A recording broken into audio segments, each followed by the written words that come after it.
তাহাজ্জুদ নামাজ কি ঘর অন্ধকার করে পড়তে হবে? এর কোনো ভিত্তি আছে কি? কিভাবে অতি শীঘ্রই দোয়া কবুল হয়? শুধুই কি নামাজ নাকি অন্য কোনো নিয়ম আছে? সিজদায় দোয়া করার নিয়ম জানতে চাই। ফরজ সালাতের পর সাইদুল ইস্তেগফার পড়া যাবে কিনা? জামাতের সাথে 1, 2, 3, 4 রাকাত মাসবুক হলে কিভাবে আদায় করব?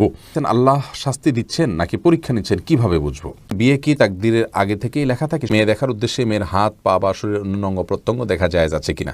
সরকারি ব্যাংকে ও এনজিওতে চাকরি করা নাকি হারাম? যারা আত্মহত্যা করে তারা তো আল্লাহ তো তাদের মৃত্যু সেভাবে লিখেছেন, তাহলে তারা জান্নাতে যাবে না কেন?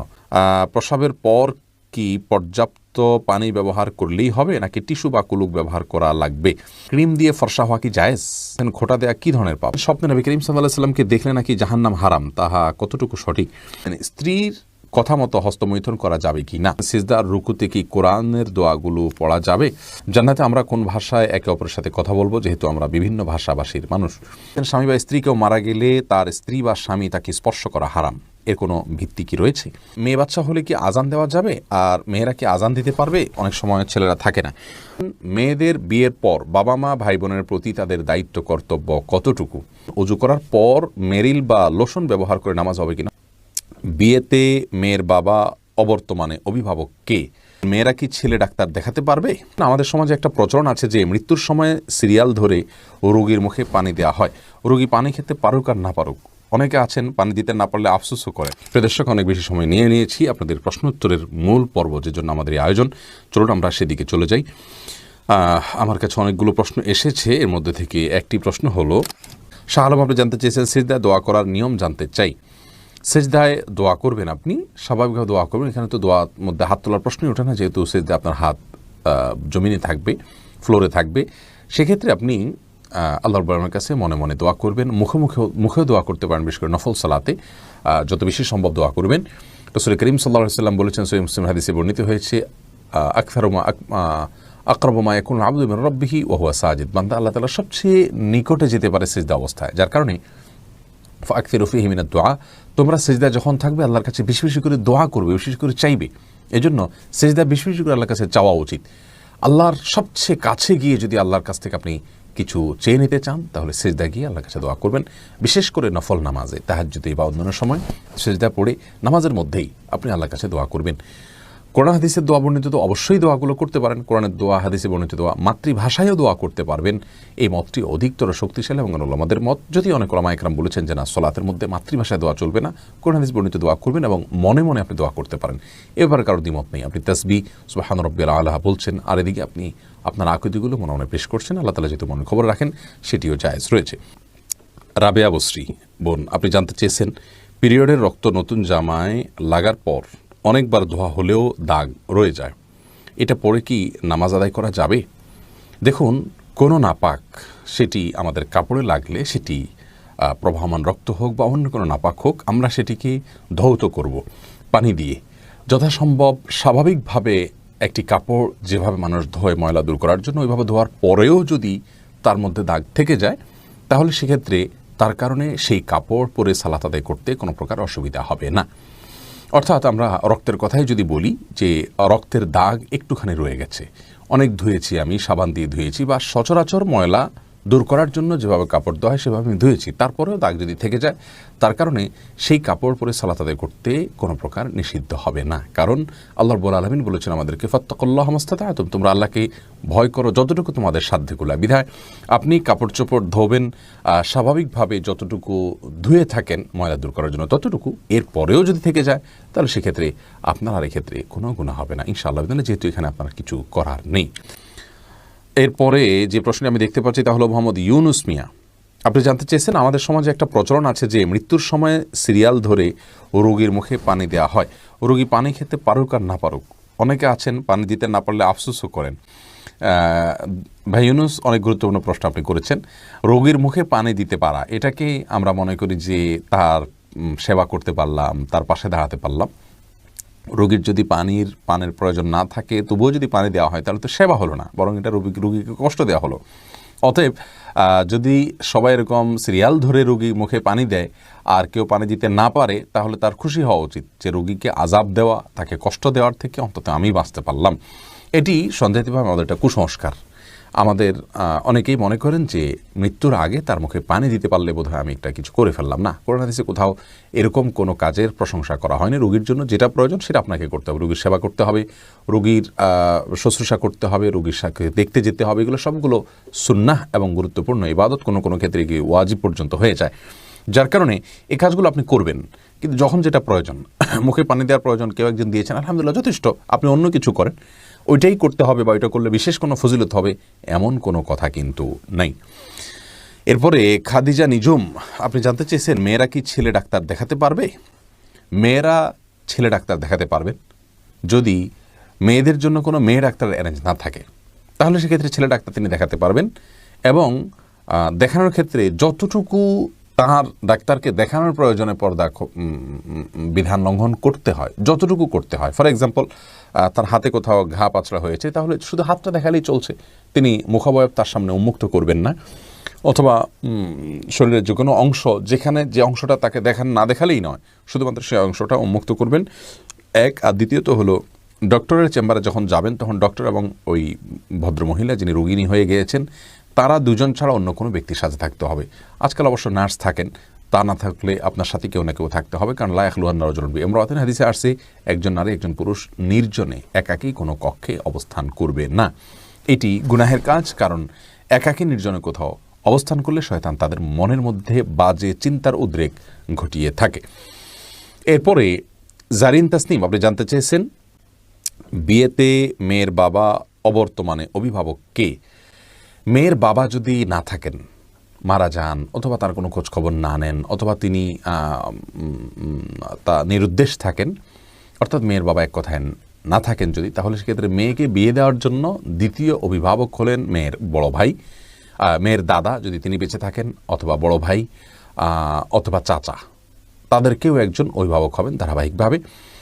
আর যদি এরকম নিকটাত্মীয় কেউই না থাকে, তাহলে সেক্ষেত্রে মহল্লার মসজিদের ইমাম সাহেব বা কোনো দিনদার মানুষ, তিনি তাকে অভিভাবক হয়ে বিয়ে দিতে পারবেন। এরপরে আমি যে প্রশ্নটি দেখতে পাচ্ছি তা হলো মজিদুল হক আপনি জানতে চেয়েছেন, অজু করার পর মেরিল বা লোশন ব্যবহার করে নামাজ হবে কিনা? হবে, কোনো অসুবিধা নেই। মেরিল বা লোশনে এমন কোনো উপাদান নেই যেটি নাপাক, যা ব্যবহার করলে আমাদের শরীরে নাপাক হয়ে যাবে, যার কারণে এটি ব্যবহার করে সালাত আদায় করলে কোনো অসুবিধা নেই। যে কোনো পেট্রোলিয়াম জেলি, তেল, এর যে কোনোটি আপনি ব্যবহার করতে পারেন, করে আপনি সালাত আদায় করতে পারেন, কোনো অসুবিধা নেই। এরপরে মুরসালিন সরকার আপনি জানতে চেয়েছেন, জামাতের সাথে 1, 2, 3, 4 রাকাত মাসবুক হলে কিভাবে আদায় করব? 1, 2 বা 4 রাকাত, 3 রাকাত সালাত যদি আপনার ছুটে যায়, ইমাম সালাম ফেরানোর পর আপনি যখন সালাতগুলো আদায় করবেন, এগুলোতে আপনি কেরাত পড়বেন কিনা?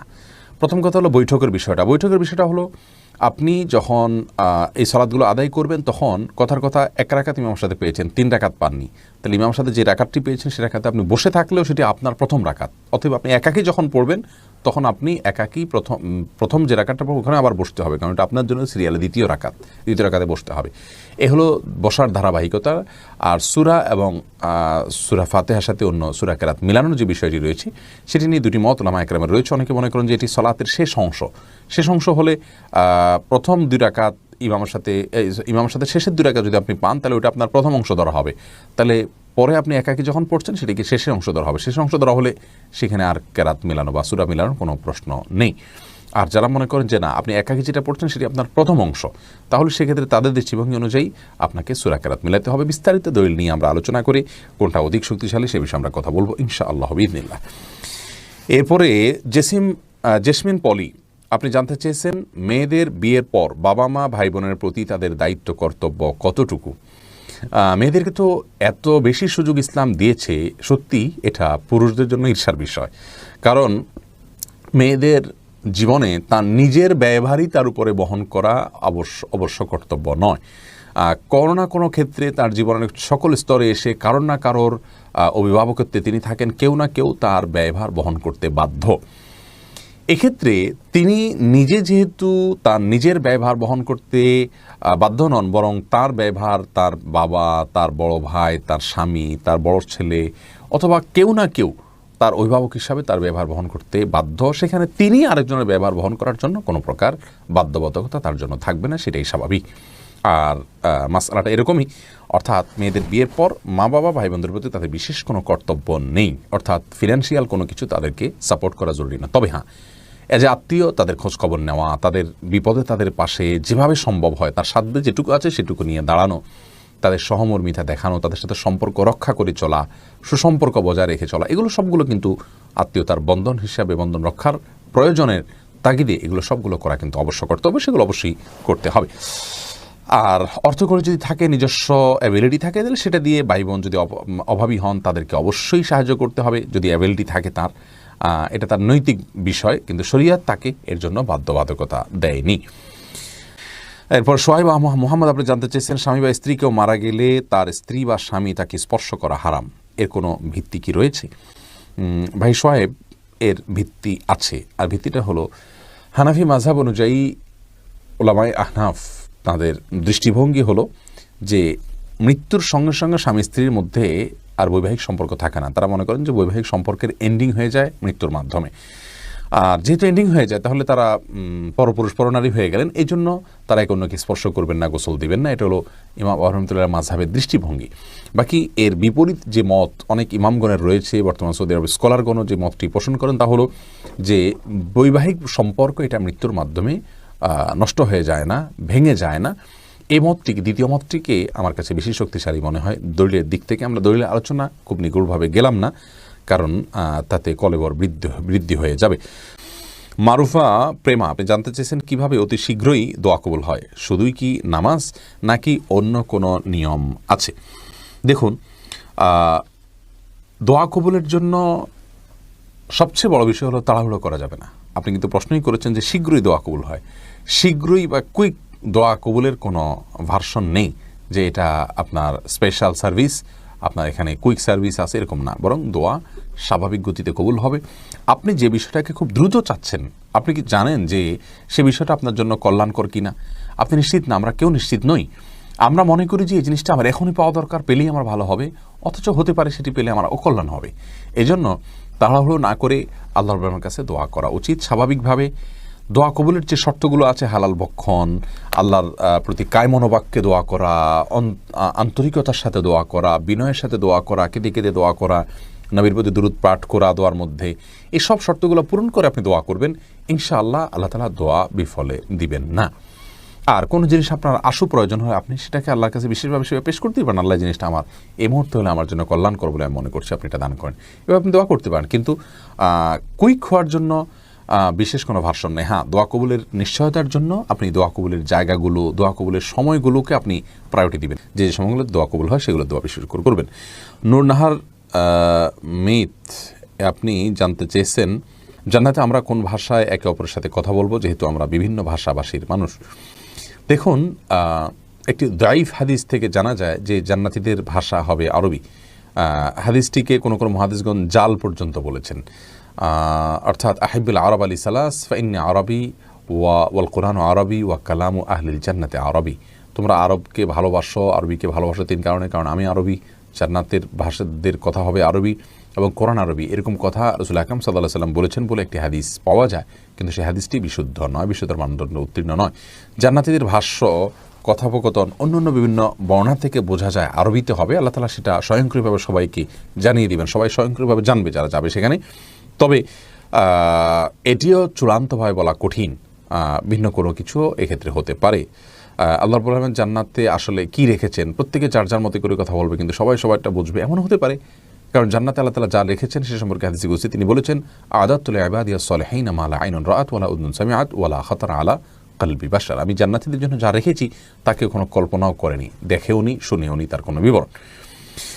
এরপরে ফারজানা সুলতানা আপনি জানতে চেয়েছেন, আল্লাহ শাস্তি দিচ্ছেন নাকি পরীক্ষা নিচ্ছেন, কিভাবে বুঝবো? খুবই কঠিন ভাই বোন ফারজানা। আমাদের জীবনে কোনো বিপদ আসলে সেটি একইভাবে আল্লাহর পক্ষ থেকে পরীক্ষা হতে পারে। আল্লাহ আমাদেরকে পরীক্ষা করছেন, এমনটি হতে পারে আমরা কি করি, আমরা সবর করতে পারি কিনা। আবার একই সঙ্গে আমাদের কোনো কৃতকর্মের জন্য শাস্তি আল্লাহ তাআলা দিচ্ছেন, দুন আল আযাবিল আকবার, বড় শাস্তির আগে ছোট শাস্তি দিয়ে আল্লাহ আমাদেরকে সতর্ক করতে চাইছেন, এমনটিও হতে পারে। তো কোন দৃষ্টিকোণ থেকে কোন বিপদটি এসছে, কোন সমস্যাটি এসছে, সেটি কিন্তু আমাদের কারোরই বলার কোনো সুযোগ নেই, যেহেতু নবী নেই, ওহীর দুয়ার নেই, আল্লাহর এই বিষয়টিকে জানার কোনো উপায় নেই। আমরা স্বাভাবিকভাবে এটিকে দুইটারই সম্ভাবনা রয়েছে, সেই জায়গা থেকে বিপদে পড়লে আমরা ইস্তেগফার করব এবং ধৈর্যের পরীক্ষায় উত্তীর্ণ হওয়ার জন্য প্রয়াস চালাবো। এরপর আয়াত ইসলাম আপনি জানতে চেয়েছেন, আচ্ছা মেয়ে বাচ্চা হলে কি আজান দেওয়া যাবে, আর মেয়েরা কি আজান দিতে পারবে? অনেক সময় ছেলেরা থাকে না। মেয়ে বাচ্চা হলেও আজান দিবেন। আর আজান দেওয়া সম্পর্কিত হাদিসগুলো আসলে খুব বেশি যে শক্তিশালী তা নয়, বরং বিন বাজ রাহিমাহুল্লাহ আজান বাচ্চার নবজাতকের ভূমিষ্ঠ হওয়ার পর তার কানে আজানের বিষয়ে হাদিসগুলোকে অ্যানালাইসিস করে বলেছেন বেশিরভাগ হাদিস জয়ীফ, কিন্তু অনেকগুলো হাদিস বর্ণিত হয়েছে এটা করা যেতে পারে। ফজিলতের মতো বিষয়, হাদিসের জফের যে মাত্রা তাতে এটা করা যেতে পারে, খুব বেশি গুরুত্বপূর্ণ না হলে এটা করা যেতে পারে। তবে মেয়েরা নাও, ছেলেরাই আজান দিবেন এবং মেয়ের বাচ্চা হলেও আজান দিবেন, পৃথক করা হয়নি হাদিসের ছেলে মেয়ে আলাদা করে। নোমান শাহ আপনি জানতে চেয়েছেন, স্বপ্নে নবী করিম সাল্লাল্লাহু আলাইহি সাল্লামকে দেখলে নাকি জাহান্নাম হারাম, তাহা কতটুকু সঠিক? দেখুন, এ বিষয়ে হাদিস রয়েছে দাইফ। আর দ্বিতীয়ত হলো যে রাসূল আকরাম সাল্লাল্লাহু আলাইহি সাল্লামকে আমরা স্বপ্নে দেখলে তিনি রাসূল আকরাম সাল্লাল্লাহু আলাইহি সাল্লাম কিনা এটা নিশ্চিত হওয়া কঠিন। যদিও একটি হাদিস রয়েছে রাসূল আকরাম সাল্লাল্লাহু আলাইহি সাল্লাম বলেছেন, কেউ আমাকে স্বপ্নে দেখলে সে অবশ্যই আমাকে স্বপ্নে দেখেছে, কারণ শয়তান আমার আকৃতিকে ধারণ করতে পারে না। এই হাদিসের ব্যাখ্যা, বিশুদ্ধ ব্যাখ্যা হলো যে এটা রাসূল আকরাম সাল্লাল্লাহু আলাইহি সাল্লামের জীবদ্দশার কথা বা সাহাবীদের কথা যারা তাকে দেখেছেন তাদের কথা, যে তারা স্বপ্নে দেখলে নবীজিকেই দেখেছেন। এখন আমরা যারা নবীজি সাল্লাল্লাহু আলাইহি সাল্লামের চেহারাই জানি না, তাদেরকে শয়তান যদি এসে বলে আমি নবীজি, তো সেটি হওয়ার সম্ভাবনা রয়েছে। এই ব্যাখ্যাটা অধিকতর শক্তিশালী। তবে হ্যাঁ, তাকে যদি স্বপ্নে কেউ দেখতে পারেন তো সেটা সন্দেহভাবে তার জন্য একটা ভালো আলামত, এবং রাসূল আকরাম সাল্লাল্লাহু আলাইহি সাল্লামের ভালোবাসা তার অন্তরে রয়েছে, তার সুন্নতের প্রতি তার আগ্রহ রয়েছে। এটি যেমন হতে পারে তেমনিভাবে এর মাধ্যমে তিনি অনুপ্রাণিত হতে পারেন, কিন্তু এটা জরুরি নয় যে তাকে স্বপ্নে দেখলে তিনি অরিজিনালি দেখেছেন আর তাকে দেখলেই জান্নাত ওয়াজিব হয়ে যাবে, এটি বিশুদ্ধ নয়। জাহিদুল ইসলাম তালুকদার জানতে চেয়েছেন, সিজদা আর রুকুতে কি কোরআনের দোয়াগুলো পড়া যাবে? দেখুন, সিজদা এবং রুকুতে কোরআনের বর্ণিত আয়াত আপনি পড়বেন না, বিশেষ করে সিজদাতে। রাসূল আকরাম সাল্লাল্লাহু আলাইহি ওয়াসাল্লাম সালাতের মধ্যে আপনার সিজদাতে কোরআনে কারীম তেলাওয়াত করতে নিষেধ করেছেন। তবে দোয়ামূলক যে সমস্ত আয়াতগুলো আছে, যেগুলো নিছক দোয়া, সেই আয়াতগুলো আপনি পাঠ করতে পারবেন দোয়া হিসাবে, কোরআনের তেলাওয়াতের অংশ হিসাবে নয়। এরপরে মনিরুল ইসলাম জানতে চেয়েছেন, মেয়ে দেখার উদ্দেশ্যে মেয়ের হাত পা বা শরীরের অন্য অঙ্গ প্রত্যঙ্গ দেখা জায়েজ আছে কিনা? দেখুন, রাসূল করিম সাল্লাল্লাহু আলাইহি ওয়াসাল্লাম বলেছেন, বিবাহের প্রস্তাব যদি কেউ কাউকে দেয় সে যেন ফানজুর ইলাইহা, সেই তাকে নবী সাল্লাল্লাহু আলাইহি ওয়াসাল্লাম নির্দেশ করেছেন, তুমি বিবাহের প্রস্তাব দিয়েছো তাহলে তাকে দেখে নাও। এই জন্য দেখে নেওয়াটা এটা দোষণীয় বিষয় নয়। আর কোনো ত্রুটি আছে কিনা সেজন্য দেখে নেওয়া যেতে পারে। নবী সাল্লাল্লাহু আলাইহি ওয়াসাল্লাম এক সাহাবীকে বলেছেন যে ফানজুর ইলাইহা ফাইন্না ফি আয়ুনিল আনসারি শাইআ। কোন এক আনসারি মেয়েকে বিয়ের প্রস্তাব করেছেন একজন মুহাজির সাহাবী, তখন তিনি বলেছেন যে তুমি সেই মেয়েকে দেখে নাও, কারণ আনসারি মেয়েদের চোখের মধ্যে কিছুটা সমস্যা, ঘোলাটে ভাব বা এরকম কিছু একটা আছে, তোমার ভালো লাগে কিনা তুমি দেখে নাও। এই জন্য হাদিস থেকে বোঝা গেল যে নারীদের স্বাভাবিক যে সমস্ত অঙ্গ প্রত্যঙ্গগুলো তারা খোলা রাখেন, হাত পা মুখাবয়ব, এগুলো একজন পুরুষ বিয়ের উদ্দেশ্যে দেখতে পারেন। ঠিক একইভাবে মেয়েও ছেলেকে দেখতে পারেন। সাবিহা জুই আপনি জানতে চেয়েছেন, সরকারি ব্যাংকে ও এনজিওতে চাকরি করা নাকি হারাম? না, এনজিওতে চাকরি করা হারাম এই কথাটি সঠিক নয়। এনজিওতে আপনি কোন পদে চাকরি করছেন, কি কাজ করছেন, সেটা হলো মুখ্য বিষয়। আপনার কাজটা যদি কোনো হারাম কাজ না হয় তাহলে সেক্ষেত্রে আপনি আপনার কাজের বিনিময়ে পারিশ্রমিক নিতে পারেন। আপনি এনজিওর কাজ করছেন না কোনো অমুসলিমের কাজ করছেন, এটি দেখার বিষয়। আপনি কি কাজ করে উপার্জন করছেন সেটি হলো মূল বিষয়। রুহুল সুজন আপনি জানতে চেয়েছেন, নাকের সৌন্দর্য বৃদ্ধি করার জন্য সার্জারি করা যাবে কি না? সৌন্দর্য বৃদ্ধি করার জন্য সার্জারিতে যদি ব্যাপক কোনো সৃষ্টিগত পরিবর্তন না হয়, ছোটোখাটো কোনো পরিবর্তন হয়, তাহলে সেক্ষেত্রে সেটি জায়েজ হবে। আর যদি কোনো ত্রুটি থাকে, সেটা ত্রুটিটা দূর করার জন্য সার্জারি করেন, প্লাস্টিক সার্জারি বা অন্য কিছু, তাহলে সেটি জায়েজ রয়েছে। আল্লাহ হাফেজ কথাটার অর্থ কী? আমরা অনেক সময় কাউকে বিদায়ের সময় কথাটি বলে থাকি, শরীর দৃষ্টিকোণ থেকে এটি বলা কতটুকু যুক্তিযুক্ত? কাউকে বিদায়ের সময় নবী করিম সাল্লাল্লাহু আলাইহি ওয়াসাল্লামের সুন্নাহ ছিল আস্তাউদিউল্লাহ দীনাকুম ওয়া আমানাতাকুম ওয়া খাতিমা আমালিকুম, এরকম দোয়া করা, যার অর্থ হলো তোমার দিন কে আমি আল্লাহর উপরে ন্যস্ত করছি, আল্লাহর কাছে আমানত রাখছি, আল্লাহ যেন তোমার দিনকে হেফাজত করেন এবং তোমার আমানতকে হেফাজত করেন, এবং তোমার শেষ পরিণতি কাজ যেন ভালো হয়, সেজন্য তোমার জন্য দোয়া করছি। অতএব সংক্ষেপে বললেও আপনি আস্তাউদিউল্লাহ, তোমাকে আমি আল্লাহর কাছে আমানত হিসাবে ন্যস্ত করছি, আল্লাহর হেফাজতে রাখছি, এরকম বলাটা হলো সুন্নাহ। এটি হলো সুন্নাহ সম্মত দোয়া। আমরা এটাই বলবো, আস্তাউদিউল্লাহ বলবো, আল্লাহ হাফেজ বলার চাইতে এটাই বলা উত্তম, কারণ এটি সুন্নাহ। আল্লাহ হাফেজ বলা সুন্নাহ নয়। কিন্তু যদি কেউ আল্লাহ হাফিজ বলেন তাতে কোনো গুনাহ হবে না। আল্লাহ হাফিজ শব্দের অর্থটা খারাপ নয়, এটার অর্থ হলো যে আল্লাহ সংরক্ষণকারী, অর্থাৎ তুমি যাচ্ছ আল্লাহর হেফাজতে, আল্লাহর সংরক্ষণকারী, উদ্দেশ্য এটাই হয়। কিন্তু সরাসরি সুন্নাহর উপর আমল করা অবশ্যই উত্তম এবং ভালো। সামিয়া ফেরদৌস জানতে চেয়েছেন, তাহাজ্জুদ নামাজ কি ঘর অন্ধকার করে পড়তে হবে, এর কোনো ভিত্তি আছে কি? তাহাজ্জুদের নামাজ এটা আমরা ঘর অন্ধকার করে লাইট বন্ধ করে পড়তে হবে এর কোনো ভিত্তি নেই, বরং সেটা আপনার যেভাবে সেভাবে আদায় করতে পারেন। আপনার মনোযোগের জন্য আপনি যদি আলো আধার করে নিতে পারেন, ডিম আলো করে নিতে চান, তো সেটি করতে পারেন, কোনো অসুবিধা নেই। তবে অন্ধকারেই পড়তে হবে এমন কোনো বাধ্যবাধকতা বা নিয়ম নেই। এমডি খালিল মির্জা আপনি জানতে চেয়েছেন স্ত্রীর কথা মতো হস্তমৈথুন করা যাবে কি না। স্ত্রী হস্তমৈথুন করতে কেন বলবেন? যদি কোনো স্ত্রী হস্তমৈথুন করতে বলেন তাহলে এটা অসুস্থতা, এটি জায়েজ নয়। কোরআনে কারিমে আল্লাহ বলেছেন যে মানুষের যৌন চাহিদাকে চরিতার্থ করবার জন্য আল্লাহ বৈধ যে পথ রেখেছেন, স্বামী স্ত্রীর যে মিলনের পথ রেখেছেন, এবং বৈধ পথ ছাড়া অন্য কোনো উপায়ে যদি কেউ তার যৌন চাহিদাকে চরিতার্থ করে, আল্লাহ তাআলা বলেছেন ফাউলাইকামুল আদুন, তারা সীমালঙ্ঘনকারী। সূরা মুমিনুনের শুরুর দিকের আয়াত থেকে বোঝা গেল যে হাত দিয়ে যদি কেউ বীর্যপাত করে তাহলে সে সীমালঙ্ঘনকারী, কারণ এটি কোনো সুস্থ বা স্বাভাবিক পদ্ধতি নয়। বিধায় স্ত্রী চাইলেও তার হস্তমৈথুন করা জায়েজ নাই। হ্যাঁ, যদি কেউ এমন কোনো জায়গায়, এমন কোনো কঠিন সিচুয়েশনের মধ্যে পড়ে গেছেন, যে এমন পরিবেশে আছেন যে এখানে তিনি তার যৌন চাহিদা যদি তিনি কোনোভাবে অবদমন না করেন তাহলে জিনায় লিপ্ত হয়ে যাবেন, তাহলে সেক্ষেত্রে কোনো ফকিগণ ওই ব্যক্তির জন্য ওই সময়ে হস্তমৈথুনকে জায়েজ বলেছেন। আর স্ত্রীর হাত ব্যবহার করে হস্তমৈথুনকে অনেক উলামা ইকরাম জায়েজ বলেছেন, যদি মাসিকের কারণে বা অন্য কারণে স্ত্রীর সহবাস না করতে পারে এবং না করতে পারার কারণে গুনাহে লিপ্ত হয়ে যাওয়ার আশঙ্কা থাকে সেই ক্ষেত্রে। বাকি স্ত্রীর নির্দেশে স্বামী নিজে হস্তমৈথুন করা কোনো অবস্থাতে জায়েজ নয়। এরপরে আদনান সাঈদ আপনি জানতে চেয়েছেন প্রস্রাবের পর কি পর্যাপ্ত পানি ব্যবহার করলেই হবে নাকি টিস্যু বা কুলুক ব্যবহার করা লাগবে? দুইটাই ব্যবহার করা হাদিস দ্বারা প্রমাণিত রয়েছে, আপনি দুইটাই ব্যবহার করতে পারেন। তবে সাধারণ অবস্থাতে, স্বাভাবিক অবস্থা শুধু পানি ব্যবহার করলেই আপনি পাক হয়ে যাবেন যদি পেশাবের ধারা বন্ধ হয়ে যায়। এরপরে সিম্মি আক্তার জানতেছেন ক্রিম দিয়ে ফর্সা হওয়া কি জায়েজ?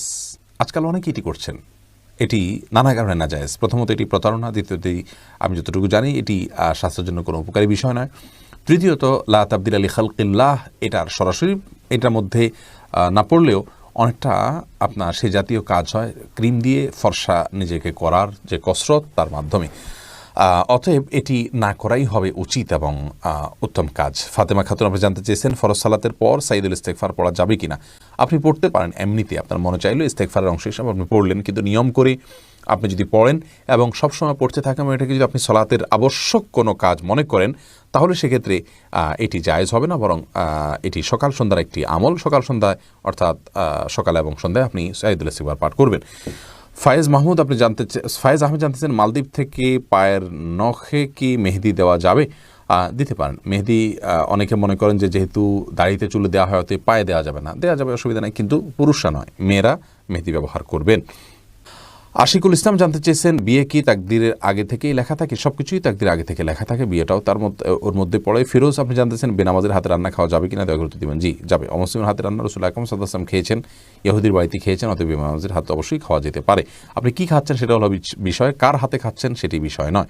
হালাল খেয়ে থাকলে খারাপ মানুষের হাতেও খেতে পারেন, রান্না করাও খেতে পারেন, আর হারাম যদি খান তাহলে ভালো মানুষ রান্না করে দিলে তার হাতের খাওয়াও খেতে পারেন না।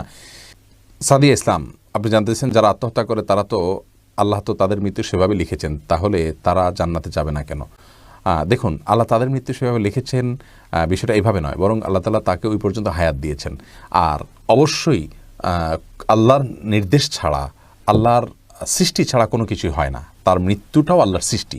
এখন আপনি বলতে পারেন ওইভাবে আল্লাহ তার মৃত্যু সৃষ্টি করেছেন, তাহলে তার দোষটা কোথায়? তার দোষটা হলো সে আত্মহত্যার জন্য সিদ্ধান্ত নিয়ে আত্মহত্যার আয়োজনটা সম্পন্ন করেছে, এটুকু কাজ সে করেছে, এটুকু করার কারণে তার শাস্তি হবে। তার জন্য মৃত্যু সে হয়েছে এই জন্য শাস্তি নয়, শাস্তিটা হলো যে সে আত্মহত্যার জন্য যা যা দরকার তার সব কিছু সে গ্রহণ করেছে এবং চূড়ান্ত পর্যায় পর্যন্ত সে গেছে, এটাই হলো তার জন্য গুনাহের কারণ, সে কারণে তাকে শাস্তি দেওয়া হবে, এটাই হলো তার অপরাধ।